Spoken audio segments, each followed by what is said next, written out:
오늘은 여러분들과 나이가 들수록 삶의 질이 높아지는 단 하나의 비법에 대해 이야기해 보려고 합니다. 내 삶과 관련된 중요한 얘기니까 끝까지 한번 들어보세요.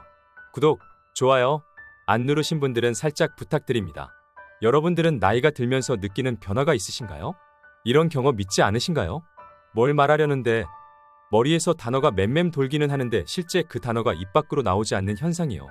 일명 설단 현상이라고 하는 현상이 발생하면 많은 분들이 나도 나이를 먹었나 보다 합니다. 말 다한 것이 이따금 자녀 이름도 깜빡할 때가 있으니까요. 우리는 이러한 현상을 우리가 중년에 들어서면서 시작되는 자연스러운 노화 현상으로 받아들이곤 합니다. 자, 그렇다면 중년에 들어서는 문턱은 대체 몇 살일까요? 사람에 따라, 연구에 따라 다 다르게 얘기합니다. 연구 결과에 따르면 적게는 40세부터 많게는 심지어 80세까지 설정하기도 합니다. 하지만 중요한 건 숫자가 아닌 것 같습니다. 그럼 언제부터인가? 저는 돋보기 안경이나 다초점 안경이 필요한 시점부터가 아닐까 싶어요. 왜냐면 그때부터 새로운 걸 배우고 익히고 읽고 쓰는 게 좀 귀찮아지거든요. 그렇습니다.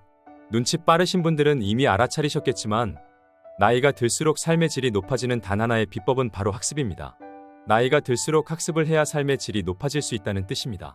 오늘은 이와 관련하여 3가지 주제로 나눠서 차근차근 설명드리겠습니다.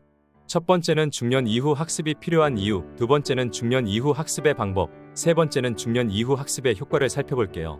자, 그럼 바로 첫 번째 주제로 넘어가 보겠습니다. 첫 번째 주제, 중년 이후 학습이 필요한 이유.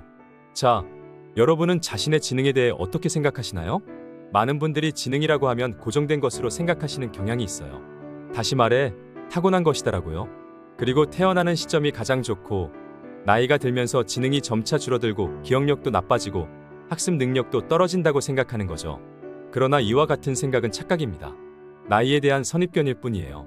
케임브리지 대학의 한 교수가 중년 집단의 지능을 연구했다고 합니다. 젊은 층과 비교해봤다고 해요. 결과적으로 그 교수가 어떤 결론을 냈냐 하면 중년은 젊은 층에 비해 마치 신을 닮은 듯한 지혜와 이성과 기억력을 갖고 있다라는 거였습니다. 다시 말해 사물을 판단하고 그 사물에 대한 여러 결과값을 내게 되었는데 이런 결과값들이 젊은 층에 비해 중년이 현저히 높더라는 거예요. 또 하나의 연구가 있습니다. 펜실베니아 주립대학의 연구진들이 재미있는 연구를 했어요. 바로 인간에게 있어서 총체적이고 종합적인 지능은 인생의 어느 시점에서 가장 높게 나타나는가를 연구한 것입니다. 놀랍게도 그 답은 중년이었어요. 남녀를 불문하고 50대 후반에서 60대 중반 정도가 피크였다는 거예요. 이런 연구 결과를 보면요, 배움에도 때가 있다라는 말에 좀 물음표가 생겨요. 지능이 가장 높은 시기가 60대라면 배움에는 사실 때가 없는 거 아닐까요? 우리가 학창시절에 공부를 한 건 솔직히 그때 하라니까 한 거지 하고 싶어서 한 건 아니었잖아요. 지능이 더 높아서 한 것도 아니었고요. 이제 중년이 되면 자발적인 학습 영역으로 넘어가게 됩니다. 왜? 내가 하고 싶으니까 하고 심지어 공부를 못해도 상관없잖아요. 공부 못한다고 회초리가 날아오겠어요? 대학에 떨어지면 어쩌나 부담감이 있겠어요? 그럼 중년 이후 학습은 어떤 방법으로 해야 할까요? 요즘 같은 디지털 세상의 방법은 정말 무궁무진합니다. 이어서 같이 살펴보시죠. 두 번째 주제, 중년 이후 학습의 방법. 여러분들은 어떻게 공부하시나요? 인터넷 강의나 유튜브 영상으로 공부하는 분들도 계시고 책을 많이 읽는 분들도 계세요. 그런데요, 중년 이후 학습에 또 다른 방법론이 있습니다. 바로 혼자 하지 마시고 함께 공부하라는 거예요. 일종의 학습 커뮤니티 같은 걸 만들거나 참여하는 방식으로요. 왜 함께 공부해야 하느냐? 첫째, 함께 공부하면 동기부여가 됩니다. 혼자 공부하다 보면 지루하거나 힘들 때가 있습니다. 그럴 때 다른 사람들과 함께 공부하면 서로 격려하고 도와줄 수 있습니다. 또한 정기적으로 만나서 공부하면 일정을 잘 지킬 수 있습니다. 둘째, 함께 공부하면 다양한 지식과 경험을 공유할 수 있습니다. 혼자 공부하다 보면 한계가 있습니다. 그럴 때 다른 사람들의 의견이나 생각을 듣고 자신의 생각도 말할 수 있으면 더 많은 것을 배울 수 있습니다. 셋째, 함께 공부하면 즐거움이 배가 됩니다. 혼자 공부하다 보면 외로울 때가 있습니다. 그럴 때 다른 사람들과 함께 웃고 놀고 이야기하면 기분이 좋아집니다. 또한 취미나 관심사가 같은 사람들과 함께하면 친구도 많이 사귈 수 있습니다. 그러면 어디서, 누구와, 어떻게 함께 공부할 수 있을까요? 요즘은 인터넷이 발달해서 온라인에서도 많은 학습 커뮤니티를 찾을 수 있습니다.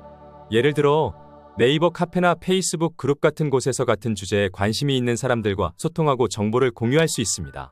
또한 온라인 강의나 유튜브 영상을 보고 댓글이나 채팅으로 토론할 수도 있습니다. 오프라인에서는 노인 대학이나 중년 대학 같은 곳에서 강의를 듣거나 스터디를 할 수 있습니다. 또는 주변에 있는 도서관이나 문화센터 같은 곳에서도 다양한 학습 프로그램을 제공합니다. 물론 가족이나 친구들과도 함께 공부할 수 있습니다. 중요한 건 시작하는 것입니다. 시작하기 전에는 어떤 내용을 공부할지 너무 신경 쓰지 마세요. 그보다는 어디서, 누구와, 어떻게 공부할지에 집중하세요. 그러면 자연스럽게 관심 있는 주제를 찾게 될 것입니다. 세 번째 주제, 중년 이후 학습의 효과. 자, 두 번째 주제에서는 중년 이후의 학습의 방법에 대해 알아보았습니다. 그렇다면 세 번째 주제로 넘어가 보겠습니다. 세 번째 주제는 중년 이후의 학습의 효과입니다. 첫째, 학습을 하면서 뇌 건강을 챙길 수 있습니다. 우리가 나이가 들면서 뇌의 기능이 점점 약해지고 치매에 걸릴 위험이 커집니다. 그런데 학습을 하면 뇌의 활성화가 이루어지고 뇌의 신경세포와 연결이 강화됩니다. 이렇게 되면 뇌의 기능이 향상되고 치매에 걸릴 위험도 줄어듭니다. 또한 학습을 하면서 새로운 것을 배우고 문제를 해결하고 창의력을 발휘하면 뇌의 가소성이 증가합니다.